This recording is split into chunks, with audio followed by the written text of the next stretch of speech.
Super Marco, siya ang gold laner ng AP Bren. Ginamit niya si Harit laban sa Echo sa MPL Philippines Season 13. Sa video na ito, ipapakita ko sa iyo kung anong item at emblem ang gamit niya kay Harit para sa kanyang full build. First item, Starlium Sight, Feather of Heaven, Divine Glaive, Holy Crystal, Blood Wings, and Oracle. Para naman sa kanyang emblem, gumagamit si Super Marco ng Mage na may Inspire, Bargain Hunter, and Impure Rage. Narito ang highlights kung paano niya gamitin si Harit sa MPL Philippines Season 13 regular season. Pero si Few ang makakakuha ng kill na yun habang sa may bottom lane. Super Marco makakakuha ng kill. Flicker out para kay JP. Mapipilitin na yata silang lumaban. Pero nga lang meron final slash dito. Counterplay sana ng Echo. Pero maganda rin na mapasok. Bulaga! Biglang dumating dito mga players ng Hive. Tapos si Sanji na dumating sa may ibang Genli. JP is down. Nandito Longs this game for 5 to 10 more minutes ay magpapantay din ng mga item pero tuloy-tuloy lang ang pagpasok dito ng AP Bren. nakaabang yata kung magkakaroon ng setup play coming in from Ogwen. Pinipigilan niya si JP habang si Super Marco sumasayaw-sayaw na lang dito sa ilalim ng torre ng Echo. Pero Benny Cutie, nakikita na natin dito ang damage. Mabibigyan nga lang din dito ni Flap TC habang si JP, saan na siya ngayon pupunta? Walang minion wave ang AP Bren. Pero sa gitna, meron pwedeng dumaan. 4v3 scenario. Anong gagawin mo dito, Carl? Papasok na si Marco with a summon force. Sumasayaw na naman dito si Super Marco. Medyo maaaraya na tuloy-tuloy lang ang pag-hit dun sa may bandang pace.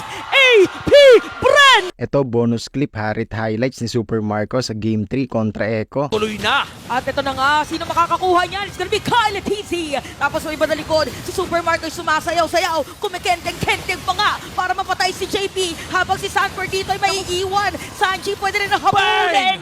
Patay din dito sa kamay na AP Bren. Benny. Oy! Oo, parang another satisfied client dun sa may middle lane. Pero aalis muna siya. Habang si Sanji ay hindi na nga yata talaga makakadepensa. For doon sa gilid. Uy, napigilan si JP ha. Pero yung nga lang napaganda setup play para dito sa side ng Echo. Yung Lord ay hindi pa rin nakukuha. Nakaabang doon sa may red tree. Pero yun nga lang si Kyle TC. Oh! Sa dami ng mga players na nandoon. Si Ogwen pa rin na makakakuha. Tapos diretso pa si Super Marco. Si Sanford, konti na lang. Boom! Huli pa dito sa kamay ng idol ng mga kids. Sanji with the immortality play. Mukhang buy time ang kanilang laruan. Pero look at Carl DC. Look at the base.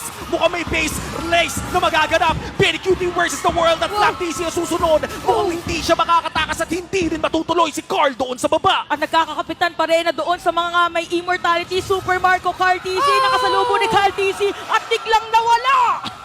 Vitality si Kapitan. Naku, may Zaman Fort ulit! At hindi na nga makakatakas pa doon sa agresibong AP Bren. Dito si Benny Cutie, wala nang dedepensa para dito sa side ng Echo. Kaya naman, ang maririnig natin mula sa Hive, AP Bren lang, malakas! Ha? Sino? Ayan! Super Marco, our Game 1 MVP. Dumash in lang. Harit nga naman, di ba? Nag-chrono dash. Nag-chrono dash lang si Idol. Yan ang ating Game 1 MVP, Super Marco.